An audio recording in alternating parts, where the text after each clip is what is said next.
las principales premisas de este tema que vamos a estudiar, que habla del temor, algo que es inherente a todos nosotros. ¿Quién aquí nunca ha sentido temor? ¿Quién nunca ha tenido miedo? Ahora, el que diga que ha tenido temor y que tiene miedo, perdóneme, se lo digo, es mentiroso.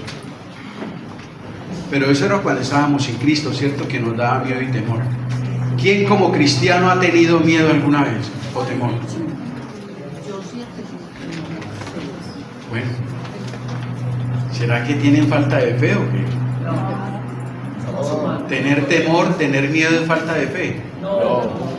Es imposible evitarlo, porque son emociones que son inherentes a nosotros los seres humanos, ¿cierto?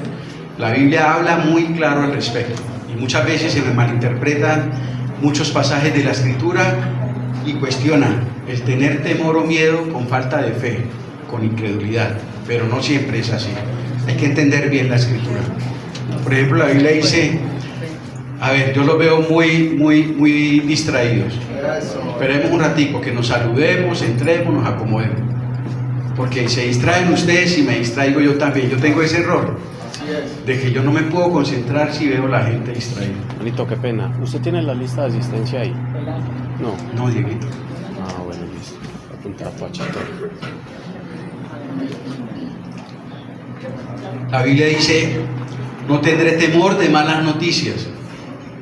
La Biblia no dice que nunca llegarán las malas noticias.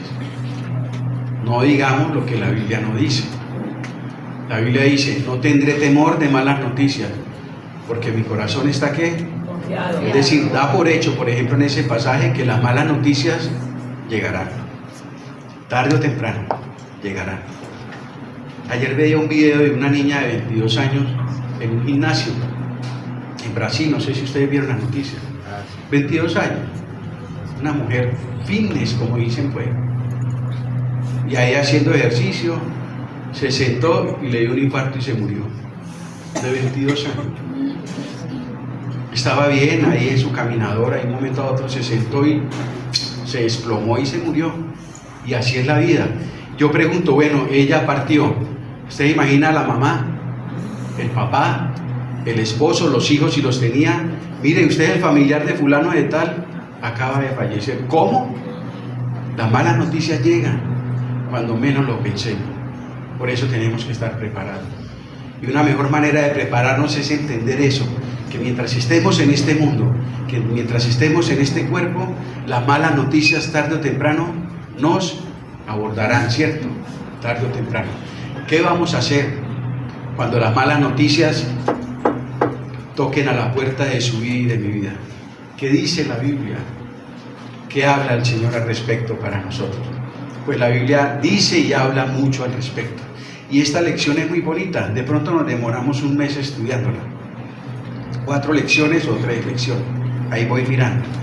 Pero es muy bueno entender eso. Esto no se enseña hoy en día en el famoso evangelio de la prosperidad y la mentira que se enseña. Porque se invita a la gente a confiar en un Dios que está comprometido con evitar el sufrimiento y las malas noticias en nuestra vida. A usted le prometen que si viene a Cristo usted nunca se va a enfermar, ningún familiar nunca se le va a morir, la crisis económica nunca va a llegar, todos los exámenes que le hagan van a salir súper bien, porque usted es un hijo del rey. Pero si todo lo anterior le llega a ocurrir, entonces, ¿sabe cuál es la excusa? Hermano, examínese si hay pecado en su vida, ¿cierto? Es terrible, y eso produce un efecto más devastador aún en las personas. La doctrina, hermano, como se enseña en la Biblia, es muy importante para afirmarnos verdaderamente en los caminos del Señor o para alejarnos de Él.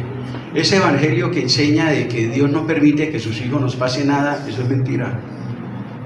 Dios sí nos advierte de que Él siempre va a estar con nosotros en toda circunstancia. ¿Qué mejor remedio que tener a Dios con nosotros? Es que la seguridad no es la ausencia de enfermedades, no es la ausencia de peligros, no es la ausencia de ladrones. La seguridad es la presencia de Dios en nuestra vida. Eso es verdaderamente la seguridad en cualquier circunstancia y en cualquier entorno, mis amados hermanos. Entonces, lección número 6, tengo miedo. Como cristianos y como no cristianos, todos los seres humanos somos inherentes a esta emoción. El temor y el miedo es una emoción y es muy natural.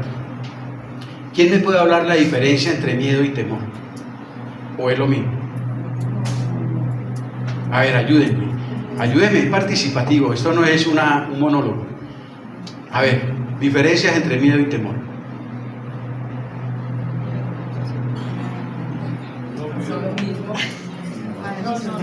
Diferencias entre el cielo y la tierra. Hay muchas. Es lo mismo que la diferencia. Por eso es que el que primero aprende cuando estudia es uno. Yo hubiera estado sentadito ahí, también estaría como ustedes pensando. Pero como yo ya estudié, yo ya sé la respuesta. Pero yo hubiera estado ahí, también estaría como ustedes. Diferencia entre miedo y temor. Cuando uno estudia, uno aprende. Uno aprende. Eso, sí, Sergio. Creo que miedo es por decir cuando uno, ejemplo, algo relativo, lo asustaron, ¿verdad? O sea, siente como esa sensación. Y temor es por decir, ¿y qué tal que un médico me diga que sí? Exacto, excelente, Sergio, muy bien. Temor es, por ejemplo, preocuparnos por algo que no ha sucedido. Y miedo es la reacción natural ante el peligro.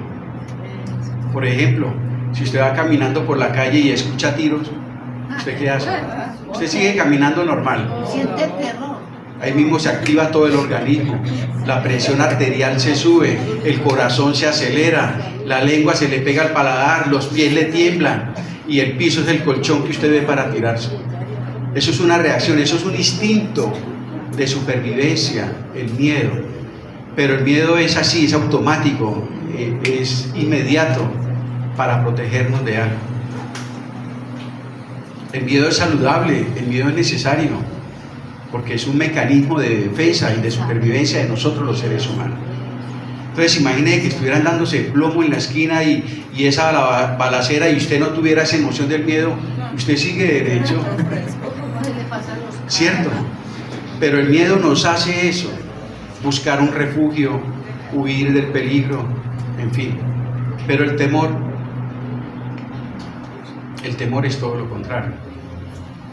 El temor es preocuparnos, el temor ya es mental. El miedo es algo como fisiológico, el temor ya es de naturaleza mental. Por ejemplo, alguien le dice algo con respecto a la salud. Va a una consulta médica y el médico, sin hacer los exámenes, te dice, no me gusta esto. Vea, ya de ahí hasta que salgan los exámenes, usted no duerme pensando en esa frasecita. ¿Qué será? Empieza a buscar en Google señales. Eso es temor. ¿Sí o no? Eso es temor. Y esa frasecita de él le retumba de noche y de día. Pierdes el ánimo, se te va el sueño, empieza usted a pensar permanentemente en eso. Se está preocupando por algo que ni siquiera ha acontecido. El temor es más de la mente. Por eso la Biblia dice, no temas, cree en mí.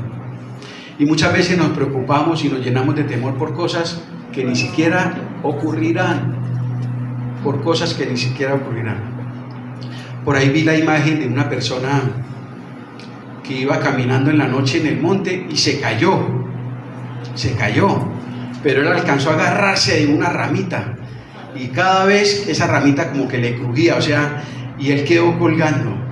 Oiga, toda la noche el hombre jadeando, agarrando, orando, buscando de Dios, que no, porque él se imaginaba que estaba en un abismo por ahí de 3 kilómetros. Y ya cuando él medio pudo ver luz, estaba como a 20 centímetros del piso. Por la noche no podía ver dónde estaba, pero se llenó de temor porque él empezó a imaginarse que estaba a un vacío a sus pies y que si se soltaba se moría. Pero amaneció y cuando se dio cuenta, pues, cayó parado. Y esa ilustración es buena porque eso lo podemos traer a este tema. En la vida espiritual y de nosotros como cristianos muchas veces estamos como ese hombre agarrados así, desconfiando del Señor y muchas situaciones más, cuando son cosas que ni siquiera van a ocurrir. Miremos el recuadro. Escriba falso o verdadero. Tenemos el temor al sentir que Dios está muy lejos. ¿Alguien ha sentido el temor de sentir que Dios está lejos? Pero miremos la frase, Dios está lejos. Entendamos lo que estamos diciendo. Tiene lógica. Está en todas partes. Dios está cerca. Dios está lejos. Entonces, ¿qué colocaron, mis amados hermanos? A ver, manitas levantadas. Yo creo que falso. A ver, Ludari, tenemos temor al sentir que Dios está muy lejos. Ludari colocó Falso. falso. ¿Quién más? Nicolás. Yo coloqué verdadero porque muchas veces uno como humano tiene dudas y muchas veces pasan situaciones y uno se ofusca y siente ese temor. Que sea verdadero o sea fundamentado, puede ser que no, es falso porque Dios está en todas partes, Dios está con nosotros. Pero uno como humano puede llegar a tener esa duda. Bueno, Nicolás nos habla al contrario. Las dudas son las consecuencias de un temor exagerado, de un temor que nos paraliza, de un temor que se apodera de nosotros. Un temor cuando toma esas dimensiones en su vida y en la mía, una de las consecuencias es que empezamos, por ejemplo, como cristianos a dudar del Señor y sus promesas. Empezamos a ponerlas en duda, ¿cierto? Entonces, ¿quién más? Ludari, ¿por qué colocó que no? Porque el Señor siempre está cerca, a pesar de nuestra duda, a pesar de nuestra preocupación, a pesar de todo, Él siempre está cerca. Amén. Él nunca se aleja, los que nos alejamos somos nosotros. Así es, muy bien. ¿Quién otro? John Rafael. Es verdadero. ¿Por qué? Sí, porque uno sí puede sentir eso, el ser humano puede sentir eso, Dios está cerca, pero uno lo siente lejos a veces, si está en desobediencia, si uno peca, o el ser humano que se ha arrepentido también siente que Dios está lejos. Entonces, ¿cuál sería ahí como la idea? ¿Somos nosotros los que nos alejamos de Dios o es Dios el que se aleja de nosotros? Nosotros nos alejamos de Dios. Es el hombre el que se aleja de Dios. Somos nosotros los cristianos los que nos alejamos. Pero sentimos el temor. ¿Ah? La pregunta es, ¿tenemos temor al sentir? Al sentir. Claro, Sí, somos nosotros los que al sentir uno. Bueno, entonces ahí entra en juego las promesas del Señor, porque si tú lees en la palabra de Dios para su pueblo, el Señor siempre ha prometido estar Contigo, con no nosotros. temas, porque yo estoy Entonces, si contigo. yo llego presa del temor y empiezo a dudar, una de las principales sensaciones que empiezo a sentir es que Dios está lejos de mí. Pero tú lees por toda la Biblia, John Rafael, que el Señor siempre dice a su pueblo, no teman, yo estoy con ustedes, yo estaré contigo. Amén. Lo dice el Señor. Amén. Ahora, ya el Señor condiciona muchas veces su presencia a la obediencia de su pueblo. Pero porque cuando empezamos a vivir en pecado y en desobediencia como cristianos, realmente no es Dios el que aleja, somos nosotros los que nos empezamos a alejar. ¿Quién fue el que se alejó en la relación? ¿El hijo pródigo o el papá? El hijo pródigo. Por su desobediencia y pecado, él fue el mismo el que se alejó, el papá nunca se alejó de él. pero él sintió temor, claro. El hijo pródigo fue el que se alejó. Y cuando estaba allá, él sintió eso. Él dijo, en la casa de mi padre, allá los obreros tienen comida y todo, y yo aquí comiendo algarroba. Pero ¿quién fue el que se alejó? El hijo El pródigo. hijo pródigo. Pero volvió. Pero volvió. Amén. Hermano, pero es que aquí la palabra clave es sentir. Exacto. Es el sentir Sí. del humano. No dice porque Dios está lejos, sino al sentir. Sea cualquier persona que sea al sentir que Dios está lejos, pierde temor. Entonces, eso Pero como cristianos, ¿es valedero nosotros decir, ay, yo siento que Dios está lejos de mí porque este problema... ¿Se da cuenta? No. En teoría no deberíamos. Es que la palabra Exacto, dice pero sentir. Alejo lo acaba de decir, en teología, en doctrina y en teoría no deberíamos decirlo. ¿Por qué?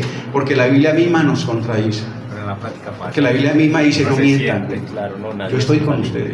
Bueno. Ahora, ya en la práctica, en la medida en que los problemas no se resuelven, ya ahí entramos en ese tipo de situaciones donde el temor se apodera y llegamos a situaciones como esas. No, es que definitivamente Dios está lejos de mí. Empiezo a sentir, como dice Orfeo, empiezo a sentir, La pero palabra yo. clave es esa. Pero realmente la Biblia siempre nos asegura la presencia del Señor con nosotros en todo momento y en todo lugar. Entonces, ¿qué podríamos en definitiva concluir con esa primera premisa? Tenemos temor al sentir que Dios está muy lejos. Falso. Falso. Falso. Alberto lo tenía falso. Es una moneda que tiene Dos caras. muchas caras. Ahí se vuelve relativo, hermano. Porque uno escucha a los hermanos que han dicho que falso y los hermanos que han dicho verdadero, y en todos hay parte de verdad. La respuesta es Entonces las dejamos empatadas. No, todo lo que hemos opinado tiene sentido, sí. Pero lo que dice Orfa es muy puntual. La palabra clave ahí es sentir. Es que nos están preguntando a nosotros. Claro, y si usted siente que Dios está lejos, pregunta por qué está sintiendo eso. Una cosa al contrario, está diciendo mentira. Y aquí dice tenemos. Aquí Es dice tienes temor. Bueno, la otra. A veces la realidad es otra que la que parece ser a primera vista. Hermanos diferentes que me contesten. ¿Qué pusieron, verdadero o falso? Oscar. ¿Qué, Oscar? Sí, ¿por qué, Oscar? A veces la realidad es otra y la que parece porque muchas veces nos pasan estos mal. Muchas veces vemos algo de primera vista, pero cuando lo digamos bien, vemos que es Exacto, Oscar. Muy bien. ¿Quién más? ¿Por qué, Fernando? Shh. ¿Por qué? A veces juzgamos las circunstancias, ¿no? Los resultados. Ustedes se acuerdan el pasaje donde el Señor le dice a Pedro, lo que hoy está sucediendo no lo entiendes ahora, pero después lo vas a entender, ¿cierto? En el momento pues nos pasa lo de cuando uno va en un vehículo y empieza a llover. Usted ve que en todos los carros empiezan a funcionar ¿qué? Las plumillas. ¿Por qué? Porque cuando el parabrisas se tapa todo, se nubla todo, pues usted no puede tener un buen panorama del entorno. Entonces el parabrisas empieza a funcionar y ya usted se despeja, ¿cierto? Y muchas veces en los problemas, en las aflicciones, estamos como ese carro, el parabrisas nublado, pero sin la plumilla. O sea, no percibimos en el momento nada. Hay angustia, hay confusión, hay muchas preguntas, no sabemos por qué está pasando. Pero más adelante empiezan las plumillas a despejar todo y empezamos a entender por qué esa situación. ¿Por qué caí a la cárcel? 20 años de cárcel, 10 años de cárcel, sea inocente o sea culpable. En el momento hay preguntas, hay frustración, hay deseos de no seguir viviendo. Pero pasa el tiempo y escucha usted un hermano como Edwin en Bello, el taxista, que él decía, fue muy duro cuando caí a la cárcel, pero yo cuando salí de la cárcel, salí un hombre diferente. Y hoy en día le doy gracias a Dios por haberme llevado a la cárcel, porque en la cárcel fue el que él se convirtió y conoció al Señor. Pero en el momento en que le pusieron las esposas y lo metieron en esos barrotes, él no entendía, ¿cierto? Él no entendía. Preguntas, maldiciones, renegar de la fe, tantas cosas que pudieron ocurrir en la vida de ese hombre. Pero Dios le decía, ahora no lo entiendes, después lo vas a entender. Y pasó el tiempo y el hombre escuchó allí el evangelio y salió un hombre nuevo. Salió un hombre nuevo de la cárcel. Y usted escucha el testimonio de él y él dice, gracias a Dios por la cárcel. Parece ilógico, pero así son las cosas del Señor. No caben en la lógica humana. Son fuera de serie. Entonces es verdadero. A veces la realidad es otra que la que parece ser a primera vista. Por eso nosotros tenemos una frasecita que muchas veces suena como a cajón, pero es una poderosa verdad. La última palabra, ¿quién la tiene? La tiene Dios. La tiene Dios. En todo, hermanos, en todas circunstancias, y más en esto que estamos hablando, en problemas, aflicciones, tribulaciones, ahí donde más somos atacados, en nuestra fe. Pero ahí tenemos que aferrarnos a eso. En última, el que tiene la última palabra es Dios. Y uno la dice muchas veces, y muchas veces suena como, es que no tiene más nada que decir. No, que la verdad es la verdad. En últimas, la última palabra la tiene el Señor. Pueden ser que estén sucediendo cosas en su vida o en mi vida, en estos momentos, que no tengamos explicación. Uno se evalúa, pero Señor, no soy un santo, pero estoy viviendo con temor, en obediencia, me he dispuesto. Por ejemplo, hay un pasaje en Timoteo que dice que todos los que se propongan vivir piadosamente padecen. Oiga, increíble, pero si usted se propone, bueno, me voy a proponer a ser un cristiano como Dios quiere que sea, me voy a congregar, le voy a servir al Señor, voy a predicar el Evangelio, me voy a apartar del pecado. Y dice la Biblia, ¿usted quiere proponerse eso? Sí, pues va a sufrir ¿qué? Persecución. Parece paradójico, entonces cualquiera pensaría, no, entonces es mejor no consagrarme, seguir siendo un cristiano crispeto, seguir siendo un cristiano tibio, no les pasa nada. Buscar uno la consagración para buscarse problemas y aflicciones, ¿qué sentido tiene? Pero en el momento uno no lo entiende. Pero dice la Biblia, por ejemplo, un cristiano que se acabe de convertir y que se proponga hacer luz para su familia y orar por su familia y compartirle el Evangelio a su familia y decir, Señor, haz que sea yo una luz para ellos. Obviamente, él con eso en su corazón, lo normal es que su familia la use el mismo diablo para levantarse contra él. Y así pasó, por ejemplo, con hermanitos que uno ha conocido, recién convertidos. Yo conocí un hermano en Copacabana que se convirtió allá y el ataque de la familia era fuerte. Un día él me llegó a decir, no hermano, yo no voy a volver a la iglesia. ¿Cómo así, hermano? No, hermano, es que usted no sabe el voltaje mío allá en la casa por ser cristiano. No, es que es insoportable, no me aguanto a mi mamá, no me aguanto a mis hermanas. No, hermano. O sea, el tipo estaba desesperado. Le dije no, y lo llevé a la Biblia y le mostré. Le dije, antes por el contrario, estás andando por el camino que es. Y él lo entendió y él perseveró. Y ahí está, con el Señor. Y ya en el tiempo, esos ataques en la familia que menguan. Y en muchos ha pasado que muchos familiares empiezan a ¿qué? A convertirse, empiezan a entregarse al Señor. Pero no es fácil. Lo que pase hoy no lo entenderás, después lo comprenderás. Solamente cree, dice el Señor. Solamente ten fe. Solamente no temas, dice el Señor. La tercera, temer a Dios es lo mismo que tener miedo de Él. ¿Quién colocó verdadero? Bueno, por ejemplo, en el contexto católico se tiene esta percepción. Las personitas que profesan la religión católica, ellos relacionan el temor a Dios, ojo, es un temor muy diferente al temor que producen las aflicciones y la tribulación. Ese temor a Dios lo confunden con miedo a Dios. Oscar. Cuando tememos a Dios, cuando estamos en el mundo y no estamos recordando por la voluntad o porque sabemos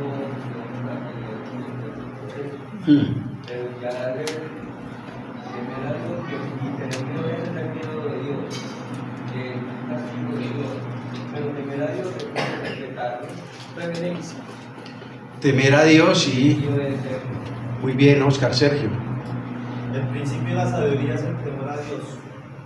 Amén. Cuando hay sabiduría, pues, es la que debemos de tener de lo alto, hay un poco menos de miedo, porque tener reverencia es sentirse bien con el Lo que dice Sergio, citándonos ese pasaje de la Escritura, recordemos la diferencia entre sabiduría y conocimiento. La sabiduría es muy distinta al conocimiento. La sabiduría es poner en práctica, porque nosotros podemos tener mucho conocimiento bíblico, pero usted se convierte en una persona sabia cuando ese conocimiento lo lleva a la práctica en su día a día. En su día a día. Y es por eso que dice que ¿cómo es la sabiduría? El principio de la sabiduría es el temor al Señor. El principio de la sabiduría es el temor a Dios. Cuando usted pone en práctica los principios de la palabra de Dios, usted empieza de una manera inconsciente a vivir con un temor reverente al Señor. ¿Por qué no te emborrachas? ¿Por qué no fornicas? ¿Por qué no mientes? ¿Por qué no envidias? ¿Por qué no odias? ¿Por qué? Porque la sabiduría práctica en su vida le ha enseñado que eso no tiene sentido y que a Dios no le agrada. Y actuando de esa manera, usted está temiendo a Dios en ese sentido, de obedecerlo, de reverenciarlo, ¿cierto? Venir a la iglesia, cuando entramos de esa puerta. Yo estuve en eventos, por ejemplo, me tocó un evento donde estuve en el Hotel Intercontinental Álvaro Uribe cuando era presidente, un salón grande, y venía el presidente. Y todo el mundo, él no había llegado y todo el mundo era hablando, se reían, se paraban en corrillos.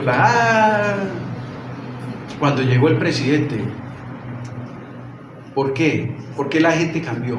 ¿Por qué el entorno cambió? Porque llegó en esos momentos el hombre que tenía la autoridad mayor de todos, el presidente de la República. Entonces, el silencio, la manera de comportarse, todo eso hablaba de que, entre comillas, del respeto de todas esas personas hacia esa figura de ¿quién? Del presidente. El presidente no se paró allá y la gente seguía hablando, echando chistes, parándose, riéndose, no. Llegó el presidente y ya todo el mundo era. ¿Por qué? Porque llegó el presidente. Un hombre, como usted y como yo, que sudan, que van al baño, que sienten miedo, que son limitados. Y les reverenciamos, respeto. ¿Por qué no con Dios? Llegamos aquí, decimos, voy a la casa del Señor, vamos a adorarlo. Y una manera de adorarlo es la manera como nos comportamos en la iglesia. Le estamos mostrando mucho, qué tanta reverencia, qué tanto respeto hay hacia Él. Pero muchas veces pareciera que igual nos da si Él está o no está. Gritamos, brincamos, comemos, corremos, nos distraemos, cogemos el celular. Eso es falta de respeto. Es que poner en práctica la sabiduría es lo que realmente nos habla de tener temor a Dios, ¿cierto? De tener temor al Señor. Entonces, temer a Dios es lo mismo que tener miedo de Él, por supuesto que falso. Es falso. Leamos todos en la cartilla. Dice, la gente de nuestro mundo tiene miedo. Marque los siguientes conceptos que le están causando temor. A ver, colabórenme. ¿Quién puso qué?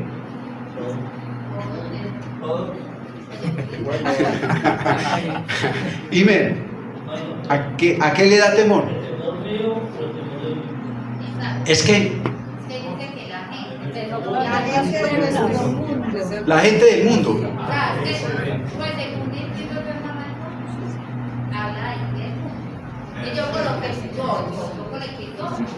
¿A dónde dice?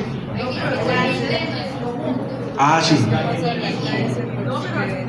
Pero aquí nos dice que le están causando temor a ustedes. Oiga, ahí hay una que me causa curiosidad. Dice que temor de no pagar sus cuentas. Hay cristianos que no pagan las cuentas. Hay cristianos que le deben a Raimundo y todo el mundo. Y no pagan porque no tienen, o no tienen empleo, no pagan porque tienen y no quieren pagar.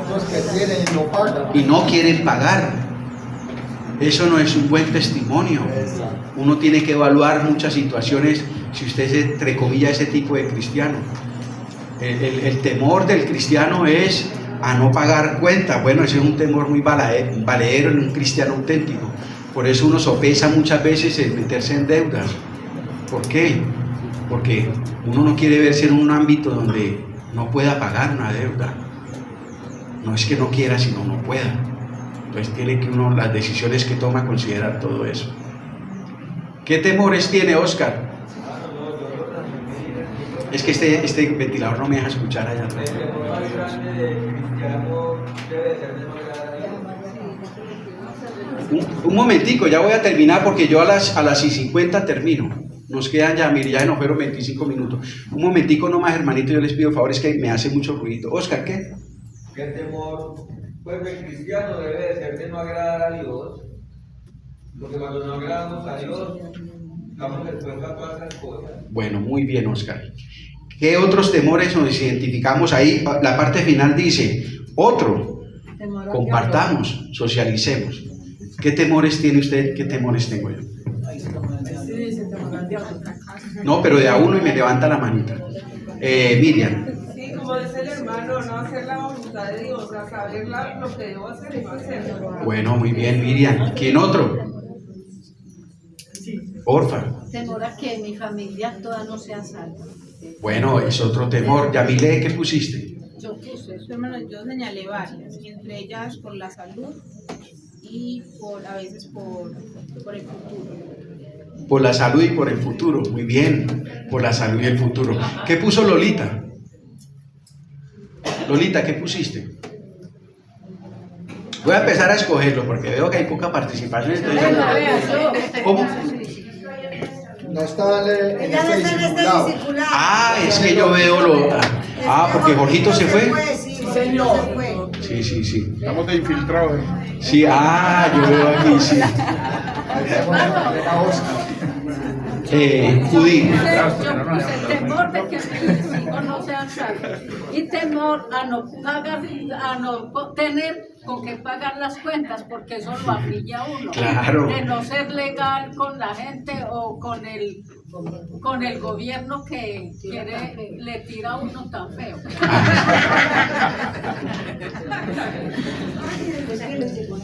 Hermano Guillermo, ¿qué puso?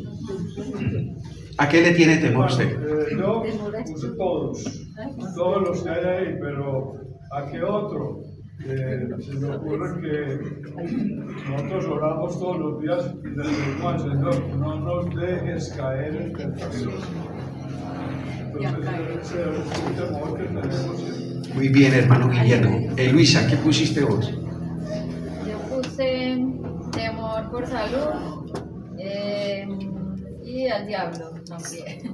¿Usted le tiene miedo al diablo, mija? Muchas veces uno no está bien preparado para enfrentarse a ese malvado tan fuerte. Mire lo que dice Luisa, hermanito, es muy importante. Y la palabra del Señor y nuestra relación con Dios, mire, es muy natural.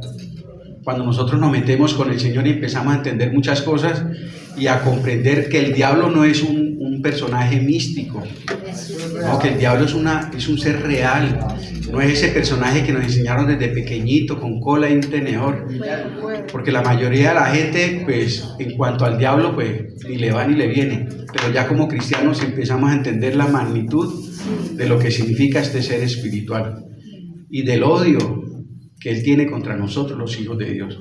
Y es normal entonces que se genere en nosotros una especie de temor hacia ese ser siniestro llamado ¿qué? Satanás. Por eso, al seguir ahondando en las Escrituras, podemos ver, Luisa, pasajes como quien dice, mayor es el que está en nosotros que el que está en el mundo. Entonces la palabra de Dios, así como identifica ese grave peligro que nos acecha permanentemente, que ese es Satanás y que perfectamente nos puede llenar de temor, la palabra de Dios también contrarresta ese temor, ¿cómo? Llevándonos a confiar en que Dios es mucho, mucho, mucho más grande y todopoderoso que Satanás. El diablo es poderoso, pero Dios es todopoderoso. Amén, amén. El diablo no es omnisciente, el diablo no es omnipresente.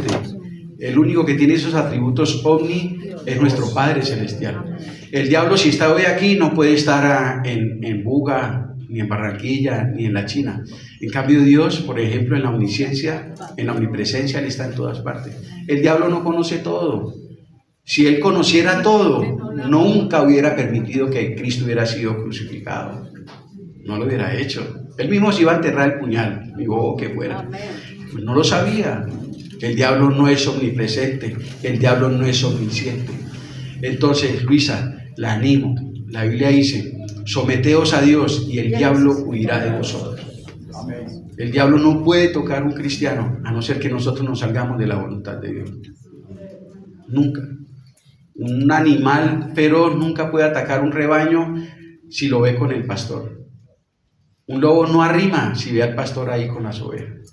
Pero si ve a las ovejitas solas y desamparadas, el lobo ataca. Y espiritualmente lo mismo. Y espiritualmente, por ahí alguien me alzó la mano, cerca. Yo coloqué en otros a no faltar el respeto al Señor. Porque muchas veces uno, aunque quiera o no quiera, falta uno el respeto a este ser tan divino que es el Señor. Amén, así es. En muchas formas. ¿Quién más por allá alzó la mano? Miriam.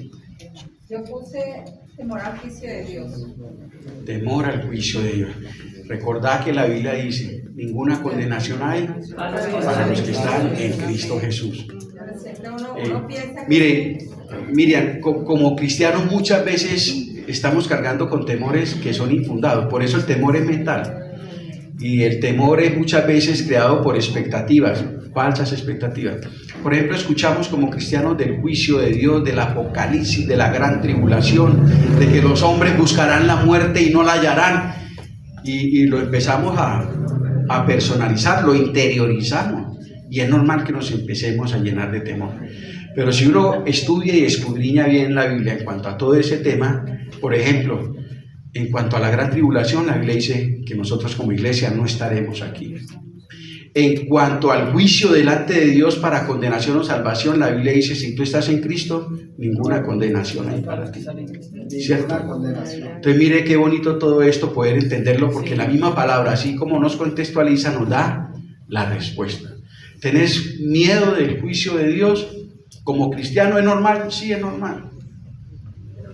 Necesita conocer más de la voluntad de Dios, por supuesto, para que con la palabra ese temor se vaya. 2 cristianos se subieron a un tren de Medellín a Pereira.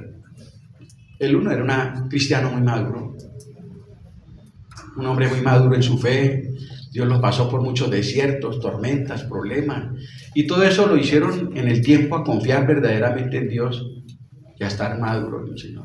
Él compró su tiquete y él no se puso a pensar si el tren se iba a volcar, si el tren se iba a varar, si la guerrilla los iba a parar, si un sicario los iba a matar. No. Compró su tren con seguridad que iba para Pereira. Pero otra personita compró el mismo pasaje para ir a Pereira. Pero ese sí es de que se subió a todo el mundo. Pero sí llegaremos. Pero este invierno tan bravo. Pero si se viene la montaña. Pero escuché que estaban robando mucho en el camino. Pero escuché que Y cuando menos se dieron cuenta, ambos llegaron a Pereira. El uno todo el viaje con miedo y comiéndose las uñas, y el otro tranquilo, pero ambos llegaron a Pereira. En la vida cristiana es lo mismo. Hay cristianos maduros que por las situaciones de la vida y por el trato con Dios han aprendido a confiar verdaderamente en ¿quién? En el Señor y en sus promesas. Y sabemos que vamos de viaje y que vamos ¿para dónde? Para el cielo, y allá vamos, no lo dudo, allá voy a llegar, como el otro decía, voy para Pereira, allá en Pereira estaré mañana, si Dios quiere. Vamos a la casa de nuestro Padre, allá estaremos. Pero también hay cristianos que viven llenos de incertidumbre, de temores, de zozobras, pero son cristianos. Pero al igual que el maduro, cuando mueran también, ¿qué? Van a ir al camino que Dios dijo que llegaríamos, que nos llevaría al cielo. ¿Por qué? Porque es que la salvación no es porque usted dude, la salvación es por fe en Jesucristo. Que hay unos que necesitamos madurar más que otros, sí. Y la madurez, por ejemplo, se ve en eso, en descansar en el Señor, en ir venciendo poco a poco esos temores que carcomen nuestra fe, que nos debilitan, que nos desaniman, que nos minan espiritual, emocionalmente. Mía. Todos nosotros, es natural que en este contexto que vemos hoy, algunos de nosotros tengamos temores que nos estén carcomiendo nuestra fe, pero igual no dejamos de ser que hijos de Dios. Por ejemplo, el hermanito Octavio, yo las veces que lo visité estando hospitalizado, él siempre vivía con ese temor de un coma diabético. Yo, hermanito, confiemos en el Señor, tranquilo. Sí, hermanito Antonio, me parece que esa vaina es muy peligroso, muy traicionero, hombre. ¿Cierto? Me decía el hermanito, él se le notaba siempre la preocupación por su enfermedad, pero con esa preocupación partió. ¿Y en dónde está? Está con el Señor. Está con el Señor. Entonces, de pronto, sí, no hay que tener temor, Miriam, al juicio de Dios para nosotros los cristianos. Porque la Biblia es muy puntual, dice, ninguna condenación hay para los que están. ¿Sabe quiénes son los que deben tener no temor, sino miedo al juicio de Dios? Los hombres que no se han reconciliado con el Señor. Ellos sí deben tener miedo. Los que no se han reconciliado con Dios, al juicio de Dios. Al juicio de Dios. Se me fue la paloma ahí con algo que toqué puntual. Mire, por ejemplo, 2 de Timoteo 4:12.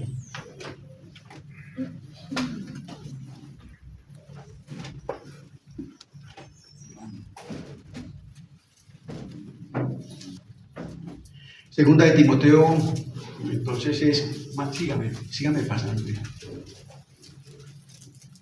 Pasa.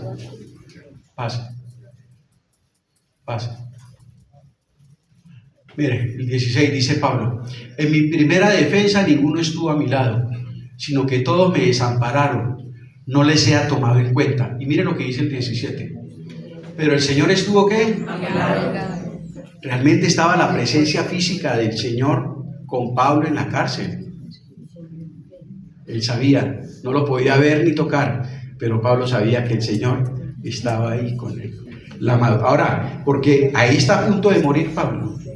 Pero usted lee toda la biografía de Pablo, todo lo que Pablo, toda la manera como Pablo trabajó en el carácter y en la fe de este hombre. ¿Cuál fue el resultado? En una cárcel, a punto de morir, todos lo abandonaron. Él dice, pero el Señor está conmigo. De pronto un cristianito débil en la fe, inmaduro, estaría ya cuestionando a Dios, llorando, quejándose, ¿cierto? ¿Pero por qué? ¿Pero por qué a mí? Si yo me he manejado bien, si yo fundé tantas iglesias, si yo convertí a tantos cristianos, Dios se olvidó de mí, Dios está lejos de mí. Pero igual, si ambos, tanto Pablo como el otro inmaduro, han puesto realmente su fe en Jesús, ambos, cuando mueran, parten con el Señor. Pero esto es madurez. Y no hay madurez, no hay transformación sin sufrimiento, hermano. Es que si nosotros no nos dejamos moldear en el sufrimiento, en la aflicción, ¿qué otra manera puede utilizar Dios mejor para moldear nuestro carácter, para fortalecernos en nuestra fe y dependencia de Él, que la aflicción, el sufrimiento y las pruebas? Dígame usted, ¿uno puede llegar verdaderamente a un nivel de madurez como la de un apóstol Pablo sin problemas y sin aflicción? No. Se vuelve como los niñitos que se crían que no les falta nada. Mimados, ¿cierto? Por nada arma berrinche. Son personitas que se levantan y son inestables. Son personas de muchos problemas, de muchos conflictos. ¿Por qué? Porque nunca les faltó en la vida, entre comillas, nada.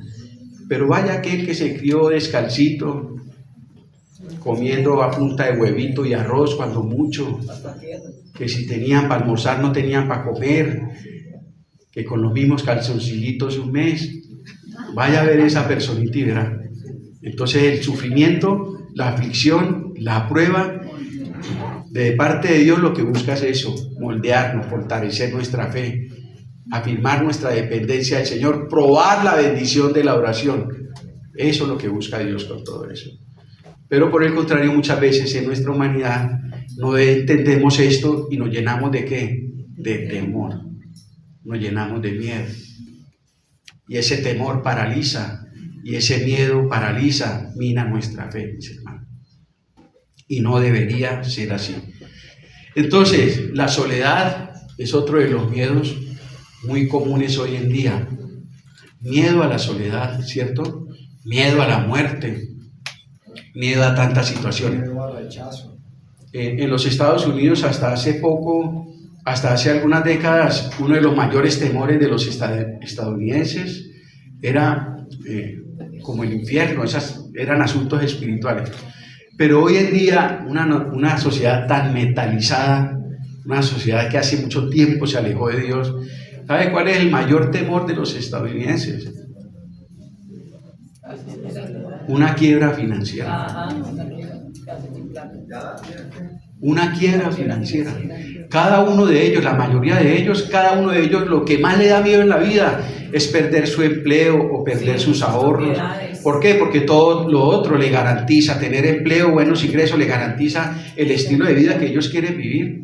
Yates, paseos, viajes, aparatos, casas, lujos. Y el temor a ellos ya es perder eso. O sea, ¿Dios en dónde está? Por ninguna parte. Por ninguna parte. ¿Cuál debe ser realmente el temor de nosotros los cristianos? Desagradar al Padre. La Biblia dice que con el temor al Señor el hombre se aparta del mal. Verdaderamente nuestra preocupación, no preocupación, nuestra motivación, nuestro interés debería ser siempre agradar a Dios, aún en las circunstancias difíciles. Porque es bueno agradar a Dios cuando estamos bien, Porque es bueno adorar a Dios y agradecerle a Dios cuando todo está bien. Así es, hermano. Pero cuando llegan las malas noticias, ¿qué? Ahí es donde... Cuando empezamos a dudar, cuando empezamos a quejarnos, cuando empezamos a maldecir, cuando empezamos a renegar, cuando empiezo a cogerla con Dios, ya no vuelvo a esa iglesia, ya no vuelvo a orar, ya no vuelvo a leer la Biblia. ¿Qué? ¿Quién pierde? ¿Estamos actuando bien? No. Eso se llama incredulidad. Eso es darle una bofetada en la cara a Dios. Ese tipo de actitudes. Y ustedes lo han visto y yo lo he visto. Y aún de pronto muchos de nosotros lo hemos vivido. En una situación de prueba y de aflicción bien dura, uno se desquita con Dios. Así es. No, hermano, yo nunca he maldecido a Dios. No, pero no volviste a la iglesia. No volviste a orar. No volviste a compartir tu fe con nadie. Te desanimaste en tu fe. En Lucas 22, por eso el Señor, hablando de lo que dice Luisa, que es muy real, de esa figura siniestra, de ese enemigo real llamado Satanás, no es de tenerle miedo, pero tampoco es de menospreciarlo. En Lucas capítulo 22 dice, ¿sí es el 22? Ah, sí. Verso 31. Dijo también el Señor: Simón, Simón, he aquí Satanás os ha pedido para zarandearos como a trigo. ¿Y qué dice el Señor? Pero Simón, yo no voy a permitir que el diablo le toque un pelo de su cabeza. ¿No?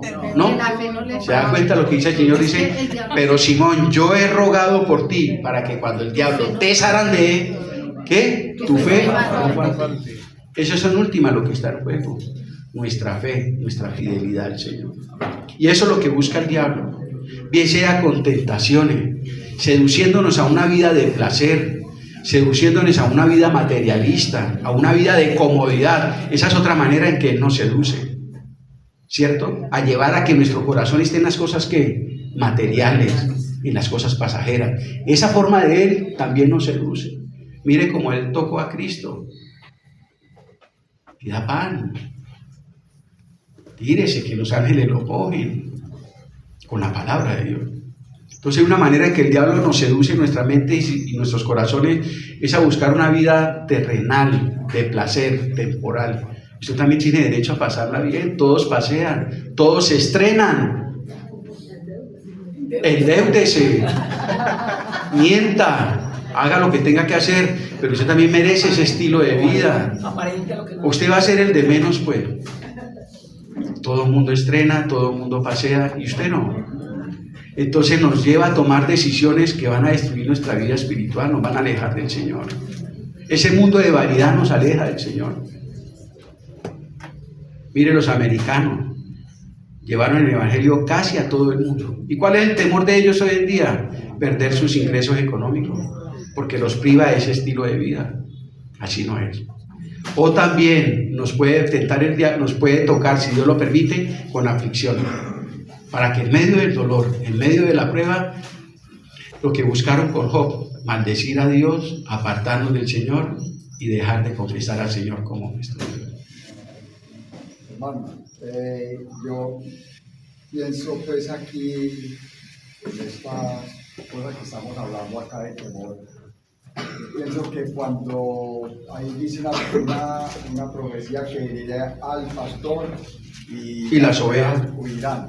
Entonces el temor y el miedo siempre está ahí, porque mire que corrió cuando fueron a arrestar al Señor, todos se esparcieron. No quiere decir que no tenían miedo, claro, y lo dejaron solo, solo.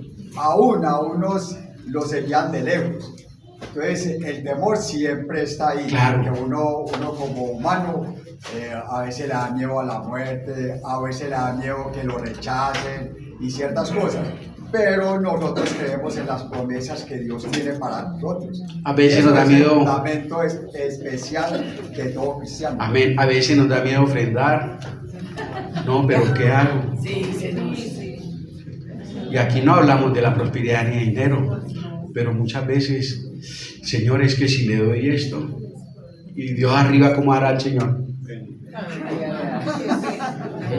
No, lo del Señor es lo del Señor. Yo he tenido tiempos donde Cogía un sueldo y debía 2 sueldos. Y en esa época yo diezmaba, porque estaba en iglesias donde era el diezmo. Y yo diezmaba. Entonces yo decía, no, yo hacía cuentas con ese diezmito para pagar culebras. Y al último no era capaz. No era capaz. Y nunca faltó nada en la casa. Gloria a Dios. Entonces nos tienta de muchas maneras. Nos da temor, ay Señor, es que si le doy esto, ¿qué hago con aquello? Si Dios puso en su corazón algo para dar al Señor, no lo dude, délo. No lo dude, no se llene de temor. El temor es mental, el temor nos paraliza, el temor mina nuestra fe. Cualquiera que sea la causa. ¿Oyó, hermanos? Hebreos 13:4 y oramos, dice la palabra del Señor. No, perdón, el 5. Sean vuestras costumbres sin avaricia, contentos con lo que tenéis ahora, porque Él dijo. ¿Quién lo dijo? ¿Qué dijo el Señor? No te dejaré ni te desampararé. Una promesa tan linda como esa, deberíamos escribirla en nuestro corazón, para en los momentos de prueba y en toda situación acordarnos de que no estamos solos. Dios es fiel o Dios es mentiroso, hermano. Dios no es hombre para mentir.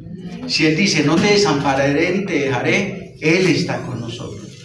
No demos lugar a que el temor nos lleve a dudar de las promesas del Señor. Padre, gracias. Gracias, Señor, por tu palabra.